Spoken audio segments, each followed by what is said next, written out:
പ്രിയപ്പെട്ട ചന്ദ്രേട്ടൻ ദേവതിശ്ശേരി, എറണാകുളത്തെ ഇതിൻ്റെ സംഘാടകരായിട്ടുള്ള മെട്രോ കൊച്ചിൻ ഫിലിം സൊസൈറ്റി പ്രവർത്തകരെ, FFSI ഭാരവാഹികളെ, എൻ്റെ പ്രിയ സുഹൃത്തുക്കൾ. നമ്മുടെ ടി വി ചാനൽ സിനിമകളിലെ രാഷ്ട്രീയം, സംസ്കാരം, അതിൻ്റെ ശില്പഘടന എന്നിവയെക്കുറിച്ചൊക്കെ വളരെ ദീർഘമല്ലെങ്കിലും കാര്യമാത്ര പ്രസക്തമായ കുറേ പ്രഭാഷണങ്ങൾ അവിടെ നടന്നു. അതുകൊണ്ട് അതിനൊന്നും ഞാൻ പോകുന്നില്ല. ഒരു ചന്ദ്രേട്ടൻ എന്ന് പറയുന്നൊരു ടി വി ചന്ദ്രൻ എന്ന് പറഞ്ഞൊരു ഫിലിം മേക്കർക്ക് മറ്റ് ഫിലിം മേക്കേഴ്സ് എന്നൊരു വ്യത്യാസം മാത്രമാണ് ഞങ്ങൾ പറയാൻ ശ്രമിക്കുന്നത്. ഒരു 5 മിനിറ്റൊക്കെ എടുക്കുള്ളൂ എന്ന് എനിക്ക് തോന്നുന്നത്. ഇത് മറ്റ് പ്രമുഖരായ ചലച്ചിത്രകാരന്മാർ, ഏറ്റവും മാസ്റ്റേഴ്സ് നമ്മൾ ഇന്ത്യയിൽ വിചാരിക്കുന്ന ഏറ്റവും പ്രമുഖർ ഉൾപ്പെടെ അവർ ഒരു കഥ, നേരത്തെ എഴുതപ്പെട്ടുള്ള ഒരു കഥ, ഒരു നോവൽ, അല്ലെങ്കിൽ അവരുടെ തന്നെ ഒരു ആശയം അവരൊരു തിരക്കഥയാക്കി നേരത്തെ ബൈൻഡ് ചെയ്ത് റെഡിയാക്കി ഇതിനടിസ്ഥാനമാക്കിയിട്ടാണ് സിനിമ എടുക്കുന്നത്. പക്ഷേ ചന്ദ്രേട്ടൻ്റെ സിനിമ എന്ന് പറയുന്നത് ചന്ദ്രേട്ടൻ അദ്ദേഹത്തിൻ്റെ ജീവിത യാത്രകൾക്കിടയിൽ, സഞ്ചാരങ്ങൾക്കിടയിൽ, മറ്റ് പല നിരീക്ഷണങ്ങൾക്കിടയിൽ കണ്ടുമുട്ടുന്ന കഥാപാത്രങ്ങളെയാണ് സിനിമകളാക്കിയിട്ടുള്ളത്. ഞാൻ 2-3 ഉദാഹരണം പറയാം. മിക്കവാറും എല്ലാ സിനിമകളും, എനിക്കൊന്ന് പത്തന്മാരെ ഒഴിവാക്കി എല്ലാ സിനിമകളും അങ്ങനെ തന്നെയായിരിക്കും. ഇത് 2-3 ഉദാഹരണങ്ങൾ പറയാം. ഒന്ന് മങ്കമ്മയാണ്. മങ്കമ്മ പാലക്കാട് തമിഴ്നാട് അതിർത്തിയിൽ വാളയാർ ഭാഗത്ത് ചന്ദ്രേട്ടൻ 2 സുഹൃത്ത് പവിത്രൻ ഉൾപ്പെടെ 2 സുഹൃത്തുക്കൾ ഒന്നിച്ച് ഒരു യാത്ര ചെയ്യുന്നതിനിടയിൽ ഒരു കാളവണ്ടിയിൽ ഒരു സ്ത്രീ നിന്നുകൊണ്ട് വണ്ടി ഓടിക്കുന്നതാണ്. അപ്പോൾ ആ വണ്ടിയിൽ കയറിയിട്ടാണ് ഇവരും ഇവർക്ക് പോകേണ്ട സ്ഥലത്തേക്ക് പോകുന്നത്. അപ്പം അതിൻ്റെ പിന്നിൽ അവരുടെ ഭർത്താവ്, ആ സ്ത്രീയുടെ അവർ തമിഴ്ത്തിയാണ്, അവരുടെ ഭർത്താവ് പിന്നെ കള്ളുപിടിച്ച് ഫിറ്റായിട്ട് ഉള്ളിൽ കിടക്കുന്നുണ്ട്. ഇവരാണ് നയിക്കുന്നത്. അപ്പം ഇവർ ഇയാളെ ചീത്ത വിളിച്ചുകൊണ്ടേ ഇരിക്കുന്നുണ്ട് ഈ സ്ത്രീ, പിന്നെ വണ്ടി ഓടിക്കുന്നുണ്ട്. അപ്പോൾ ഇതിൽ നിന്നാണ് മങ്കമ്മ എന്ന് പറയുന്ന ഒരു കഥാപാത്രത്തെ കാണുന്നത്. പിന്നീട് കുറേ കാലങ്ങൾക്ക് ശേഷമായിട്ട് സിനിമ എടുത്തിട്ടുണ്ടാകാം. പക്ഷെ അതെന്നാണ് 2 സൂസന്ന കോളേജ് വിദ്യാഭ്യാസം, ഇതൊക്കെ ചന്ദ്രേട്ടൻ തന്നെ പറഞ്ഞാണ്. ഒരുപക്ഷെ ചന്ദ്രേട്ടൻ പറയേണ്ടതായിരുന്നു പറഞ്ഞു, ചന്ദ്രേട്ടനൊന്നും പറയില്ല എന്നുള്ളത് ഞാൻ പറയുന്നത്. അപ്പോൾ സൂസന്ന, ഇപ്പോൾ ചന്ദ്രേട്ടൻ കോളേജ് വിദ്യാഭ്യാസത്തിനിടയിൽ കോഴിക്കോട് താമസിക്കുന്ന സമയത്ത് ചാലപ്പുറത്ത് ഒരു ചാർട്ടർ അക്കൗണ്ടൻറ്റിൻ്റെ ഓഫീസിൽ ജോലി ചെയ്യുന്നതിനിടയിൽ വൈകുന്നേരം പിന്നെ ഓഫീസ് അവേഴ്സ് കഴിഞ്ഞിട്ടും അവിടെ നിൽക്കും, വേറെ കൂടി പോകാനൊന്നുമില്ല. അപ്പോൾ അവിടെ ഒന്നിച്ച് ജോലി ചെയ്യുന്ന സുഹൃത്തുക്കളുണ്ട്, സീനിയേഴ്സ്, അവർ ജോലിക്കാർ, അവർ ഇരിക്കുന്നുണ്ട്. അപ്പോൾ വർത്താൻ പറയുമ്പോൾ മിക്കവാറും ദിവസങ്ങളിൽ വൈകുന്നേരം ഒരു സ്ത്രീ അവിടെ മുഴുവൻ ഈ ചാലപ്പുറം എന്ന് പറഞ്ഞ് കോഴിക്കോട്ടുകാർക്കറിയും, ഈ നായർ മേനോൻ ആട്യന്മാരുടെ തറവാടുകളുള്ള സ്ഥലമാണ്. അവിടുന്ന് ഒരു വീട്ടിൽ നിന്ന് സ്റ്റെപ്പ് ഇറങ്ങിയിട്ട് ഒരു സ്ത്രീ ഇങ്ങനെ നല്ല മാന്യമായി വസ്ത്രദാനം ചെയ്ത ഒരു സ്ത്രീ ഇങ്ങനെ ഇറങ്ങി വന്ന ഒരു കാറിലേക്ക് കയറിയത് അപ്രത്യക്ഷമാവും. ശരിക്കും കാണില്ല, സ്റ്റെപ്പ് കയറുന്ന നേരെ താഴെ കാർ നോക്കി അതിൽ കൂടെ കയറി അവർ വാനിഷ് ചെയ്യും. അപ്പോൾ ഇതെന്നും കാണും. ചന്ദ്രേട്ടനാണ് വളരെ ചെറുപ്പമാണ്. അപ്പോൾ മറ്റ് സുഹൃത്തുക്കൾ, അവിടുത്തെ എംപ്ലോയീസിനും ഇതെന്താണ് സംഭവിച്ചത്, ഇങ്ങനെയുള്ള ഒരാളാണെന്ന് പറഞ്ഞു. ഇവരുടെയൊക്കെയുള്ള ഈ പ്രമാണിമാരുടെ ഒരു സുഹൃത്താണ്, ഇങ്ങനെ ഒരു സുഹൃത്താണ് പറഞ്ഞു. അതിൽ നിന്നാണ് സൂസൻ എന്നാണ്. അന്ന് 16-17 വയസ്സാണ് ഉണ്ടായിരുന്നത്. എത്രയോ വർഷങ്ങൾക്ക് ശേഷമാണ് സൂസൻ ഉണ്ടാക്കുന്നത്. പിന്നെ കഥാവശേഷം ഏറ്റവും ഒരുപക്ഷെ പറഞ്ഞാൽ ചന്ദ്രേട്ടൻ നിന്നും ചിലപ്പോൾ കരയും പറയുന്നത്.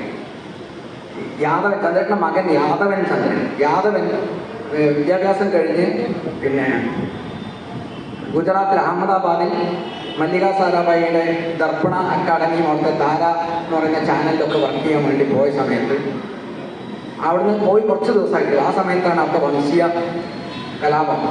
വംശഹത്യ നടക്കുന്നത്. അപ്പോൾ ഒരു ദിവസം വൈകുന്നേരം ചന്ദ്രേട്ടനെ വിളിച്ച് ഫോണിൽ സംസാരിച്ചിട്ട് പറയാണ്, ഇവിടെ ഞാൻ ഫ്ലാറ്റിൽ നിൽക്കണം. ഫ്ലാറ്റിൽ താമസിച്ച് 2 ദിവസമായിട്ടുള്ളൂ. അവിടുന്ന് ബാൽക്കണിയിൽ നിൽക്കുമ്പോൾ അവിടെയുള്ള മറ്റ് ഇന്നേറ്റ്സൊക്കെ വേറെ എന്തോ ഒരു ഫംഗ്ഷൻ, എന്തോ ഒരു പൂജ, എന്തോ ഒരു ഉത്സവത്തിന് പോയിരിക്കുകയാണ്. അപ്പോൾ ഞാൻ മാത്രമേ ഉള്ളൂ ഇവിടെ, 2 സെക്യൂരിറ്റി ഉണ്ട് താഴെ എവിടെയോ. ഞാൻ നോക്കുമ്പോൾ മുന്നിലുള്ള റോഡിലൂടെ കുറച്ച് പെൺകുട്ടികൾ തീ കത്തിക്കൊണ്ട് ഓടുന്നു.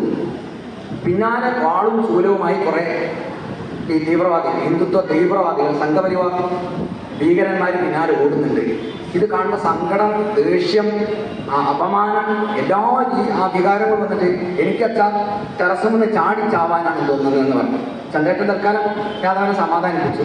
പക്ഷേ ആ ചാടിച്ചാവാനുള്ള ആഗ്രഹത്തിൽ നിന്നാണ് കഥാവിശേഷം ഗോപിനാഥം എന്നൊരു ആത്മഹത്യ ഉണ്ടാകുന്നത്. എത്ര പിന്നെ അതിൻ്റെ തുടർച്ച തന്നെയാണ് അതിൻ്റെ മറ്റു 2 സിനിമ. ട്രിലജി, ഇന്ത്യയിൽ ഗുജറാത്ത് വംശഹത്യ വെച്ച് ഒരു ട്രിലജി ചലച്ചിത്ര ത്രയമെടുത്ത ഏക ഫിലിം മേക്കറാണ് ചന്ദ്രേട്ടൻ. അത് നോർത്ത് ഇന്ത്യയിൽ നിന്ന് ഒരു ബുദ്ധിജീവികളും എടുത്തിട്ടില്ല, കേരളത്തിൽ ഒരാൾ എടുത്തു എന്നുള്ളതാണ്. അതൊക്കെ തന്നെയാണ് രാഷ്ട്രീയം എന്ന് പറയുന്നത്.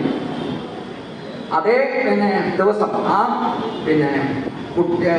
യാദവൻ ഇത് കണ്ട ദിവസങ്ങൾ, കുട്ടികൾ തീ കത്തി ഓടുന്ന അതേ ദിവസം തന്നെയാണ് പിന്നെ ഈ മോഹനേന്ദ്രൻ, ഭൂമിയുടെ അവകാശികൾ എന്ന് പറയുന്ന കൈലാഷ് അവതരിപ്പിക്കുന്ന മോഹനേന്ദ്രൻ അവിടെ നിന്ന് നാട്ടിലേക്ക് വരുന്നതും, വിലാപങ്ങൾക്കപ്പുറം എന്ന് പറയുന്ന സിനിമയിലെ പ്രിയങ്ക അഭിനയിച്ചത് ആ കഥാപാത്രം കേരളത്തിലേക്ക് വന്ന ഒരേ ദിവസമാണ്.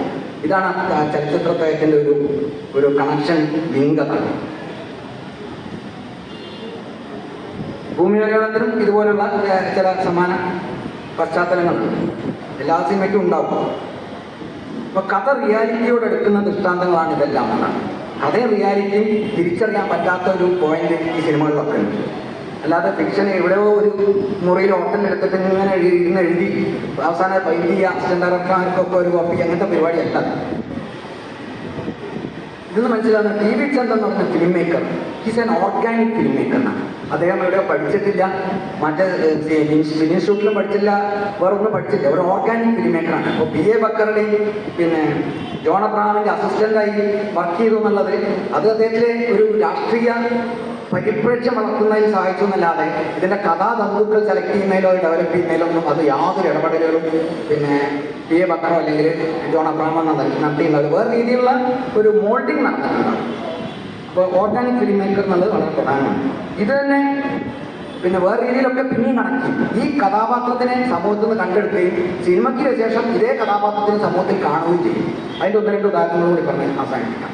മങ്കമ്മ എന്ന് പറഞ്ഞ സിനിമ കഴിഞ്ഞിട്ട് അതിൻ്റെ പ്രിന്റ് ഡൽഹിയിൽ കാണിക്കാൻ വേണ്ടി, സിനിമ കാണിക്കാൻ വേണ്ടി ഒരു ട്രെയിനിൽ AC കമ്പാർട്ട്മെൻറ്റിൽ ക്യാമറമാൻ സണ്ണി ജോസഫും പിന്നെ ചന്ദ്രേട്ടനും പോകുമ്പോൾ ഭോപ്പാൽ എന്ന് പറഞ്ഞ സ്റ്റേഷനിൽ പുറത്തിറങ്ങി നിൽക്കുമ്പോൾ ഒരു സ്ത്രീ കുറേ അഗ്നിയ പാത്രവുമായിട്ട് വലിയ കെട്ടുണ്ടാവില്ല, പാത്രമായിട്ട് സെക്കൻഡ് AC കമ്പാർട്ട്മെൻറ്റിൽ കയറാൻ ശ്രമിക്കുമ്പോൾ അതിൻ്റെ ഉള്ളിൽ AC കമ്പാർട്ട്മെൻറ്റിൽ എൻ്റെ കച്ചവടക്കാരെ കയറ്റുക എന്നുള്ളത് അവരെ തള്ളുമ്പോൾ അവരെ ചവിട്ടി വീഴ്ത്തിയിട്ട് ഇവർ ഇതിൻ്റെ ഉള്ളിലേക്ക് കയറി പോകുന്നത് കാണാൻ.